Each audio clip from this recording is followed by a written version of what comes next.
Hello, আসসালামু আলাইকুম। কেমন আছেন সবাই? তো আজকে নিয়ে এসেছি বেঙ্গলি স্টাইলে নিরামিষ ভুনা খিচুড়ি। রোজা রেখে ইফতারের সময় কোনো কিছু করতে ইচ্ছে না হলে এই রেসিপিটা একদম তৈরি করে নিতে পারেন। খুব সহজ পদ্ধতিতে আর খুব অল্প সময়ে রেডি হয়ে যাবে। রেসিপিটা বাংলাদেশেও খুব করা হয়, তাই চলুন ঘরে থাকা ইনগ্রিডিয়েন্টস দিয়ে রেসিপিটা শুরু করি।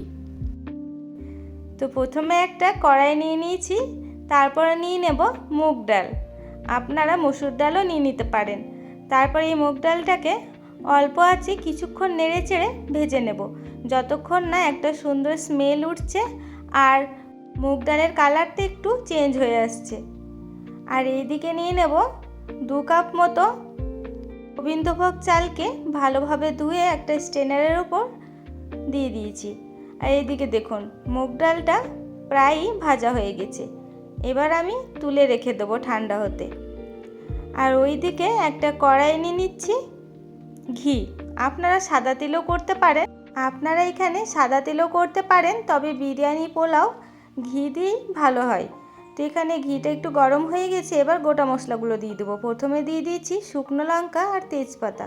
এখানে দিয়ে দিচ্ছি 7-8টা মতো লবঙ্গ, তারপরে দারুচিনি দিয়ে দেবো আর 4-5টা মতো এলাচ। এবার দিয়ে দেবো জিরে। তারপর এটাকে কিছুক্ষণ নেড়ে নেব, কিছু সেকেন্ড নেড়ে নেব, যতক্ষণ না এখান থেকে খুব সুন্দর একটা স্মেল উঠে আসছে। এখনও পর্যন্ত যারা আমাদের চ্যানেলটাকে সাবস্ক্রাইব করেননি তারা অবশ্যই চ্যানেলটাকে সাবস্ক্রাইব করে দেবেন।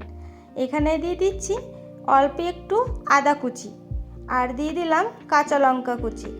এবার এটাকে কিছুক্ষণ ভেজে নেব। তারপর দিয়ে দেবো লবণ, আরও একটু আদা পেস্ট করে দিয়ে দিলাম। এবার কিছুক্ষণ নেড়ে নেব, যতক্ষণ না আদার কাঁচা গন্ধটা চলে যায়। এবার দিয়ে দেবো ড্রাই ফ্রুটসগুলো। এখানে আলমন্ড দিয়ে দিয়েছি, ভিজিয়ে রাখা আলমন্ডের স্কিনটা ছাড়িয়ে দিয়ে দিলাম। তারপরে কাজু আর কিশমিশ। আপনারা আপনাদের পছন্দ মতো ড্রাই ফ্রুটস দিয়ে দিতে পারেন, আবার নাও দিতে পারেন। তারপরে ঠান্ডা হয়ে যাওয়া ওই ডালটাকে ভালোভাবে ধুয়ে স্ট্রেনারে দিয়ে দিলাম। এবার দিয়ে দিচ্ছি ঝরিয়ে রাখা চালটা খুব সুন্দরভাবে ঝরিয়ে নেবেন। সেদিনকে একটু জল জল হয়েছিল।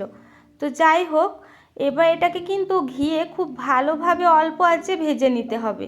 খুব সুন্দরভাবে এটাকে ভেজে নিয়ে দিয়ে দিলাম ঝরিয়ে রাখা মুগ ডালটা। এবার খুব ভালোভাবে আবার ভেজে নেব অল্প আঁচে।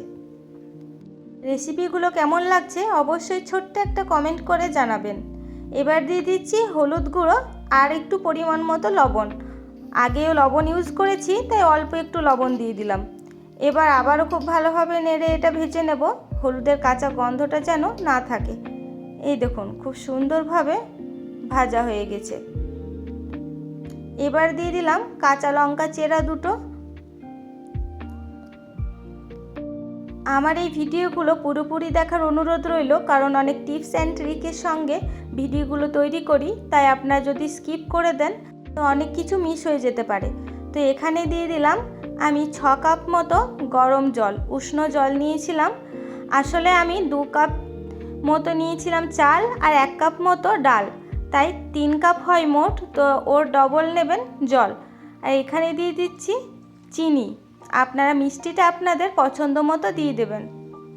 যদি আপনারা 1 কাপ চাল এবং 1 কাপ ডাল দিয়ে করেন তাহলে জল নেবেন 4 কাপ। 1 কাপ চালের জন্য 2 কাপ জল আর 1 কাপ ডালের জন্য 2 কাপ জল, মানে ডবল নেবেন। এরপর ভালোভাবে এটাকে নেড়ে হাই ফ্লেমে কিছুক্ষণ ফুটিয়ে নিতে হবে।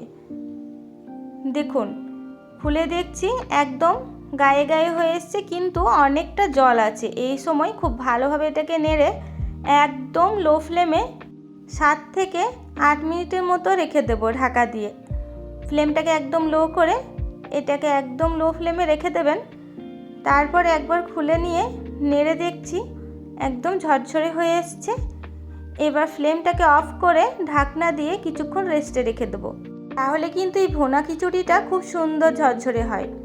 অনেকের মনে হয় যে এই ভুনা খিচুড়িটা নরম হয়ে যায়, কিন্তু এই প্রসেসে করলে অবশ্যই ভালো হবে। দেখুন প্রত্যেকটা ভাত কিন্তু একটা একটা হয়ে আছে, আর অল্প ফ্লেমে দেওয়ার কারণে ডালটাও সেদ্ধ হয়ে যাবে ভালোভাবে।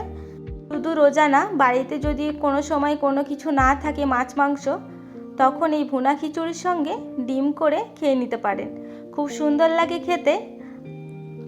তো আপনারা অবশ্যই এটা বাড়িতে ট্রাই করবেন আর আমাকে জানাতে ভুলবেন না যে কেমন হয়েছে। আর এর সঙ্গে খাওয়ার জন্য চিকেন কষার রেসিপিটা পরের ভিডিওতে চলে আসছে, তাই রেসিপিটা দেখতে হলে অবশ্যই চ্যানেলটাকে সাবস্ক্রাইব করে দেবেন। ধন্যবাদ।